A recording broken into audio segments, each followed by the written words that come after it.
સુરત શહેર પ્રમુખ માટે રિપિટેશનની પણ પ્રબળ શક્યતા. સૌરાષ્ટ્રવાસી અને સુરતી લોબીના નેતાઓ દાવેદાર. શહેર ભાજપ પ્રમુખ ઓબીસીમાંથી બનવાની શક્યતા. સુરતી તરીકે પરેશ પટેલ કેઉટ ચપટવાલા રેસમાં. પૂર્વ ડેપ્યુટી મેયર નીરવ શાહનું નામ પણ ચર્ચામાં. પૂર્વ મેયર હેમાલી બોગાવાલાનું નામ પણ ચર્ચામાં. સૌરાષ્ટ્ર લોબીમાંથી જનક બગદાણાનું નામ ચર્ચામાં. ભાજપમાં ફરી એક વખત જૂથવાદ. અલગ અલગ જૂથે સમાજ મુજબ દાવેદારી કરી. કયા શહેરમાં કયા જૂથના પ્રમુખ તે અંગે બીજેપીમાં ચર્ચા. જૂથવાદ ન ઉકેલાય ત્યાં સુધી પ્રમુખના નામને લઈ ઘોંચ. રાજકોટ શહેર જિલ્લા ભાજપ પ્રમુખ પદે વર્તમાન પ્રમુખ મુકેશ દોશીનું નામ ચર્ચામાં. દેવાંગ માકડ અને કશ્યપ શુક્લના નામની ચર્ચા. જિલ્લામાં વર્તમાન પ્રમુખ અલ્પેશ ઢોલરિયા રેસમાં. જિલ્લા પ્રમુખ માટે મનીષ ચંગેલા, ચેતન રામાણી રેસમાં. શહેર અને જિલ્લામાં આ ત્રણ નામોની ચર્ચાઓ. રાજકોટમાં રૂપાણી, રૂપાપરા, બોઘરા જૂથ વચ્ચે પણ સ્પર્ધા. વડોદરા ભાજપ શહેર પ્રમુખ માટે વર્તમાન પ્રમુખ વિજય શાહનું નામ ચર્ચામાં. પૂર્વ શિક્ષણ મંત્રી ભૂપેન્દ્ર લાખાવાલાનું નામ પણ ચર્ચામાં. પૂર્વ સેનેટ સભ્ય જીગર ઇનામદારનું નામ ચર્ચામાં. જિલ્લા પ્રમુખ માટે સતીશ નિશાળિયા રિપીટ થઈ શકે. જિલ્લા પ્રમુખ માટે શિક્ષણવિદ ધર્મેશ પંડ્યા રેસમાં. અમદાવાદ શહેરમાં અમિત શાહ રિપીટ થઈ શકે. ઋત્વિજ પટેલ, હિતેશ બારોટનું નામ પણ ચર્ચામાં. અમદાવાદ ગ્રામ્ય નવદીપ ડોડિયા, શૈલેષ દાવડા અને મહેન્દ્રસિંહ મંડોરા પણ રેસમાં. શ્રી કૃષ્ણની નગરી દ્વારકામાં તંત્રની બેદરકારીને લઈને અનેક પવિત્ર સ્થાનો બની રહ્યા છે અપવિત્ર. તંત્રને અનેક વખત લેખિત મૌખિક રજૂઆત છતાં પેટનું પાણી નથી હલતું. દ્વારકાના કલાશકુંડમાં સાફ સફાઈ નથી હાથ ધરાઈ. ધોરાજીમાં ગેરકાયદે દબાણો પર તંત્રનું બુલડોઝર ફર્યું. ઉમરકોટના સરકારી જમીન પરના ગેરકાયદે દબાણો હટાવાયા. પોલ્ટ્રી ફાર્મ, કાચા મકાનો સહિત દબાણો હટાવાયા. 1000 ચોરસ મીટર જમીન ખુલ્લી કરાઈ. ઇફકોએ રાસાયણિક ખાતરના ભાવમાં વધારો કર્યો. પ્રતિ 50 કિલોના ભાવમાં 250 રૂપિયાનો વધારો. 50 કિલો ખાતરની થેલીના ભાવ 1720 રૂપિયા. 3 જાન્યુઆરીથી નવો ભાવ અમલી બનશે. ખાતરના ભાવમાં વધારા અંગે ખેડૂતોએ પ્રતિક્રિયા આપતા કહ્યું કે ભાવ વધારી સરકાર પડ્યા પર પાટું મારી રહી છે. ભાવ વધારા અને પેદાશોના ભાવ અંગે સરકાર યોગ્ય નિર્ણય કરે. અમદાવાદમાં ઉજાણી ગૃહની જગ્યાને લઈ પૂર્વ ધારાસભ્યના ઇમરાન ખેડાવાલા પર આક્ષેપ. ભૂષણ ભટ્ટે કહ્યું ખેડાવાલા એએમસીનું ધ્યાન ભટકાવે છે. જે જગ્યા પર ઉજાણી ગૃહ હતું તેને બદલવાનો આરોપ. હેલ્મેટના નિયમની અમલવારી અંગે જવાબ રજૂ કરવા હાઈકોર્ટનો આદેશ. 2 વ્હીલર ચાલક પાછળ બેસનારને પણ હેલ્મેટ ફરજિયાત કરવા આદેશ. ટ્રાફિક સમસ્યાનું નિરાકરણ લાવવા સરકારને હાઈકોર્ટનું સૂચન. ટ્રાફિકની સમસ્યાનો કોર્પોરેશને સ્વીકાર કર્યો.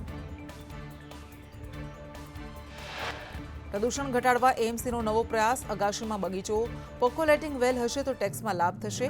1 કિલોવોટની સોલાર પેનલ હશે તો તેને પણ લાભ થશે.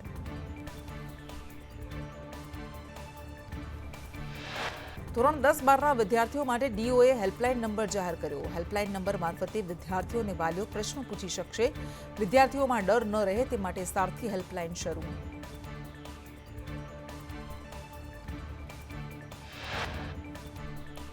ગુજરાત યુનિવર્સિટીના કોઓર્ડિનેટર સામે 4 કરોડ 9 લાખની ઉચાપતની ફરિયાદ. કમલજીત લખતરિયા સામે ફરિયાદ દાખલ. એનિમેશન વિભાગમાં ફરજ બજાવતા કમલજીતે સંબંધીના ખાતામાં નાણાં ટ્રાન્સફર કર્યાના આક્ષેપ.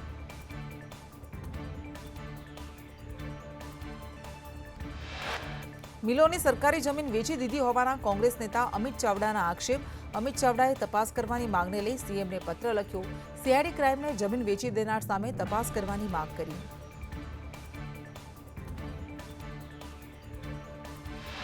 છોટાઉદેપુરમાં સભા કરવા બાબતે આપ અને ભાજપ નેતા વચ્ચે તૂતું મેમે. આપ જિલ્લા પ્રમુખે ભાજપ જિલ્લા સદસ્યને ખખડાવ્યા. રાધિકા રાઠવા અને સુરેશ રાઠવા વચ્ચે તૂતું મેમેનો વિડીયો વાયરલ થયો. ખેરાલુ એપીએમસીના ચેરમેન વાઇસ ચેરમેનની વરણી. ચેરમેન તરીકે રામજી ચૌધરી અને વાઇસ ચેરમેન તરીકે રામજી પટેલની વરણી. જિલ્લા રજિસ્ટ્રારના અધ્યક્ષ સ્થાને યોજાઈ હતી ચૂંટણી. અરવલ્લીમાં વિકાસની માંગ સાથે પદયાત્રા. ભિલોડા તાલુકામાં વાંદિયોલ ગ્રામજનોએ વિકાસની માંગણીના 9 મુદ્દા સાથે 25 કિલોમીટરની પદયાત્રા યોજી.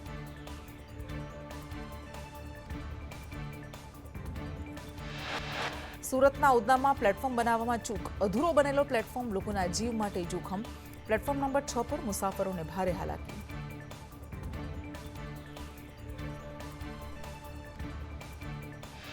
મોરબીના હળવદ માર્કેટિંગ યાર્ડમાં લોકાર્પણના થોડા દિવસમાં તિરાડો. 25 ડિસેમ્બરે લોકાર્પણ કરાયું હતું. આપ શહેર પ્રમુખ વિપુલ રબારીએ ભ્રષ્ટાચારના આરોપ લગાવ્યા.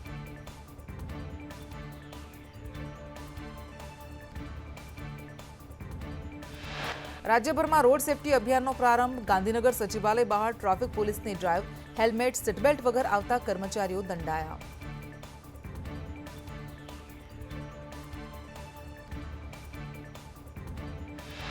વલસાડમાં શાળામાં બાળકોને સડેલું ભોજન અપાય છે. મોટી ઢોડુંગરી ગામે શાળામાંથી સડેલા ચણા મળ્યા. નાસ્તામાં અપાતા ચણામાં જીવાત જોવા મળી.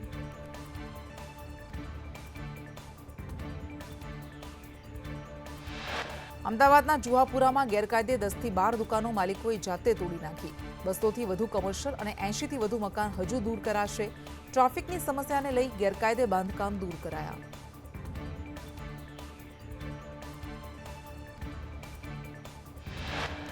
અમદાવાદમાં એસટી નિગમની ઓનલાઈન એપથી પેસેન્જર્સની મુશ્કેલી વધી. એપ્લિકેશન કાર્યરત ન રહેતા પેસેન્જર્સને હાલાકી.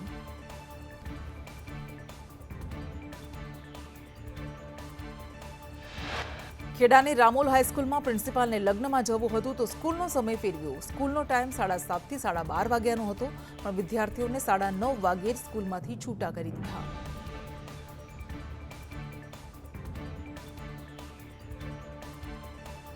ખેડૂતોના પ્રશ્નોને લઈને કોંગ્રેસ નેતા અમિત ચાવડાના સરકાર પર પ્રહાર. કહ્યું, સરકારની નીતિ ખેડૂત વિરોધી. ખાતર, બિયારણ, મજૂરી, વીજળી મોંઘી. ખેડૂતોના ઉત્પાદનના ભાવ બમણા થયા નથી. ઉદ્યોગપતિઓના દેવા માફ થાય છે. ખેડૂતોને સહાય મળતી નથી.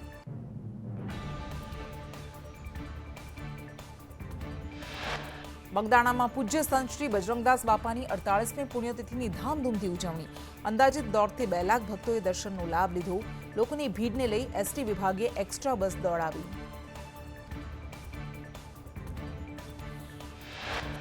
ગીર સોમનાથમાં દીપડાના હિંસક હુમલાની ઘટનાઓમાં વધારો થતા લોકોમાં દહેશત. 3 દિવસમાં 4 વ્યક્તિ પર દીપડાનો હિંસક હુમલો.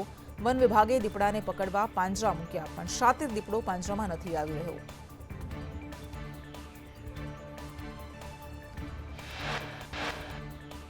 ધોરાજી સેશન્સ કોર્ટે દુષ્કર્મ કેસમાં પૂર્વ પોલીસ કર્મીને 20 વર્ષની સજા ફટકારી. 2021માં આરોપીએ દુષ્કર્મ કર્યાની ફરિયાદ થઈ હતી. ધોરાજી કોર્ટે સજા ઉપરાંત આરોપીને દંડ પણ ફટકાર્યો. સુરતના કામરેજમાં કાળા કોલસાના કાળા કારોબારનો પર્દાફાશ. કામરેજના ઉંભેર ગામે એસએમસીના દરોડામાં પોર્ટ પરથી આવતા કોલસામાં ભેળસેળ થતી હોવાનું ખુલ્યું. હલકી ગુણવત્તાનો કોલસો મિક્સ કરી વેચતા હતા. 7ની અટકાયત, 3ને વોન્ટેડ જાહેર કર્યા.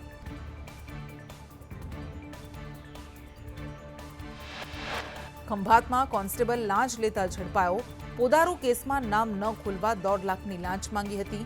કોન્સ્ટેબલ રોશનકુમાર એસીબીને હાથે ઝડપાયો.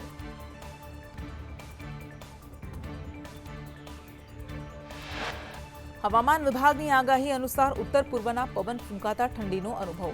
વેસ્ટર્ન ડિસ્ટર્બન્સને કારણે પવન ફૂંકાય છે.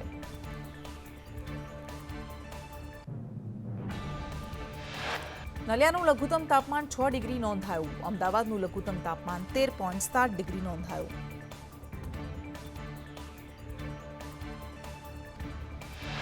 હિમાચલ પ્રદેશના પહાડી જિલ્લાઓમાં બરફનું સામ્રાજ્ય. મનાલી અને કુલુમાં ભારે હિમવર્ષા બાદ સફેદીની ચાદર પથરાઈ. હિમાચલ પ્રદેશમાં રોહતાંગ, સોલંગ વેલી, નહેરુ કુંડ નજીકના વિસ્તારોમાં હિમવર્ષા. હવે મેદાની વિસ્તારોમાં કાતિલ ઠંડીનો વારો.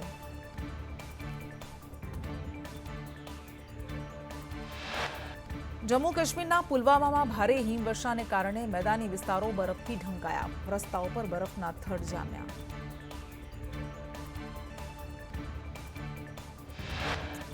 જમ્મુ કાશ્મીરના અનંતનાગ જિલ્લામાં ભારે હિમવર્ષા. મેદાની વિસ્તારમાં હાડ ગાળતી ઠંડી. બરફવર્ષાને કારણે પહાડી જનજીવન ઠપ.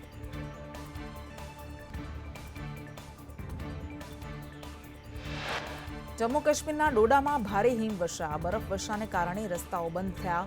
પહાડી વિસ્તારોમાં જનજીવન ઠપ થયું.